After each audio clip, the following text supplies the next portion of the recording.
જય દ્વારકાધીશ।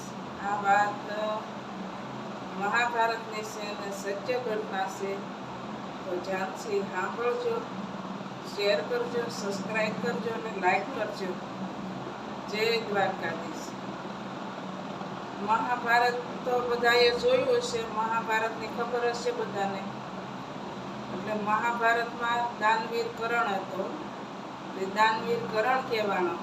એ બધું દાન કરતો, સોના દાન કરતો, કવચ કુંડળનું દાન કરતો, બધું દાન કરતો, એટલે દાનવીર કરણ કહેવાનો। અને ધર્મને રસ્તે હાલતો, જેનું નમક ખાધું એનું જ કામ કરતો। એ પછી યુદ્ધમાં એ વીરગતિને પામ્યો। વીરગતિને પામ્યો પછી એને સરગ મળ્યું। સરગ મળ્યું તે સરગમાં બધા જમવા બેઠા, જીવાત્માને જમવા બેહાર્યા, તો બધાને ભોજન આવ્યું અને દાનવીર કરણને સોનાનો ટુકડો આપ્યો। તો બધા જમે છે ને દાનવીર થાળી સામું જોઈને કહે છે કે આ સોનું મારે કેમ ખાવું કે। પછી એણે ભગવાનને પૂછ્યું કે ભગવાન આમ કેમ કે આ બધા જમે છે, એને બધાને અન્ન આપ્યું ને મને સોનાનો ટુકડો કેમ આપ્યો? તો ભગવાન બોલ્યા કે હે દાનવીર કરણ, તે જીવનમાં દાન તો ઘણું કર્યું પણ અન્નદાન નથી કર્યું, એટલે તને સોનાનો ટુકડો મળ્યો, તે સોનાનું દાન કર્યું છે એટલે એને સોનાનો ટુકડો મળ્યો। બધાએ અન્નદાન કર્યું છે એટલે એને અન્ન ખાવા મળ્યું। પછી ભગવાનને કીધું કે ભગવાન મારાથી ભૂલ થઈ ગઈ, હવે મને બીજો અવતાર મનુષ્યનો આપો, તો મારે ભૂખ્યાને જમાડવા છે, અન્નદાન કરવું છે ને ભક્તિભાવ કરવો છે। ભગવાને તો કીધું કે આ તને બીજો અવતાર આપું, તારે કાર્ય તું પૂરા કરજે કે।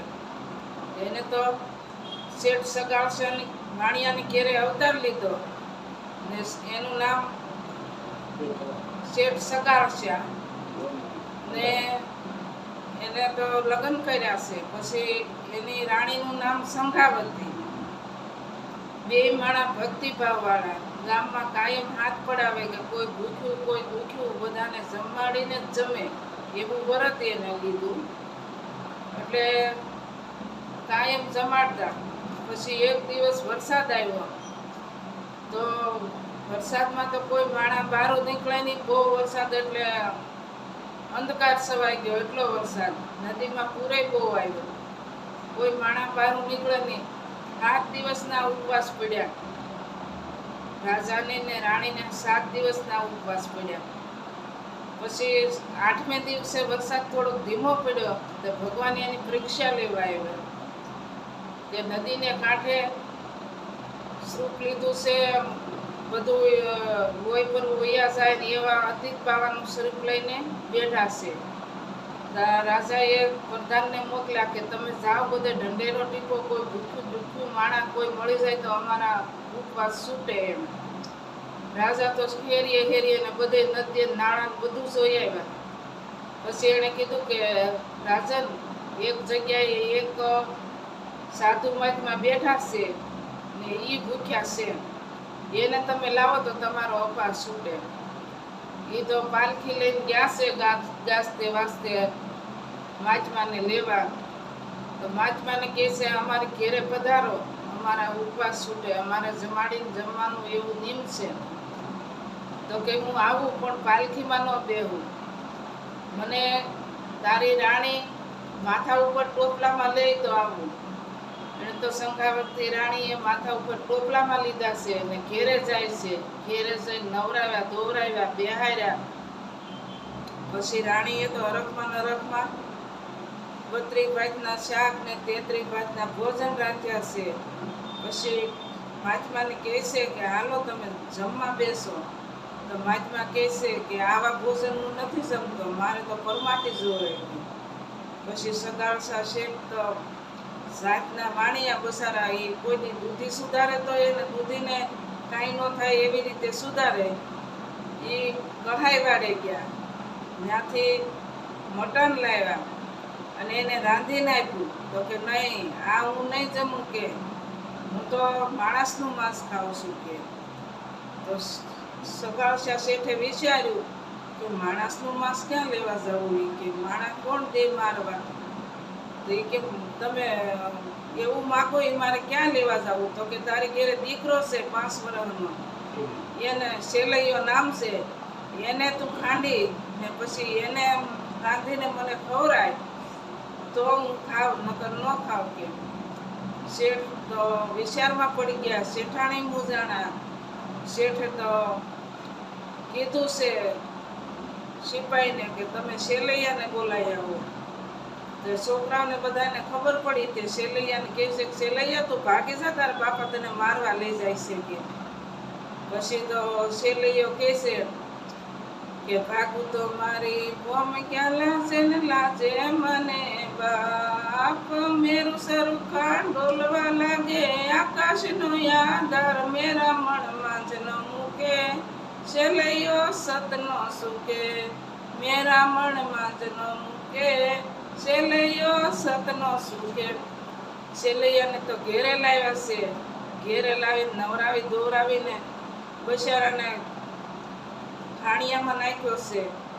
અને સાધુ મહાત્મા કહે છે કે તમે 16 શણગારશો છો રાણીને કે, અને ગાતાને વાતા સેલૈયાને ખાંડો, પછી તમે મને જમાડો. સગાડશા શેઠે સંગાવતી રાણીએ તો 16 શણગાર સજ્યા છે, સેલૈયાને ખાંડે છે ને કે તમે ગીત ગાતા જાઓ. પછી હાલરડું ગાય છે કે મારે હાલડે પડી અડતાળ કુંવર સેલૈયા, સેલૈયા રે કુંવર ખમા ખમા તને, એ મારી કોઠીએ ખૂટ્યા કોણ કુંવર સેલૈયા, સેલૈયા રે કુંવર ખમા ખમા તને. કુવાનું ઢાંકણ પાવઠું ને નરની ઢાંકણ ના, જેને આંગણ નહીં બેટડો એના મંદિરિયા સુનકાર કુંવર સેલૈયા, સેલૈયા રે કુંવર ખમા ખમા તને. આવું હાલડું ગાય છે. સેલૈયાને ખાંડ્યો છે. સેલૈયાને રાંધીને જમવા બેહાર્યા પાછા મહાત્માને. તો કે નહીં, હજી હું ન જમું, તમે મળમૂત્રનો ભાગ તમે ખાંડીને આપ્યો છે, એનું મસ્તક તો સિક્કે સડાયું છે, એને ખાંડો તો જ હું ખાવ. પાછું મસ્તક લઈને ખાંડવા બેઠા. પાછું કે તમે ગીત ગાઓ અને હાલવડું ગાઓ, ગાતા જાઓ ને ખાંડતા જાઓ. પાછા ગાવા લાગ્યા. એમ કરીને સેલૈયાને ખાંડીને જમાડ્યો છે. પછી સાધુ મહાત્માને કહે છે હવે જમવા બેહો મહાત્મા. તો કે નહીં, હવે હું વાંજ્યાના ઘરનું ખાતો નથી. કે તમારી ઘેરે હવે તો દીકરો નથી, તમે દીકરો હતો એ મારી નાખ્યો.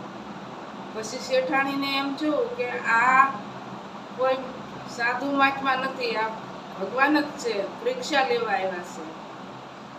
પછી એ તો રાણીએ કીધું કે મહાત્મા અમે વાંચ્યા નથી, મારા ગર્ભમાં 5 મહિનાનું બાળક છે અને એમાં જીવ આવે ચૂક્યો છે.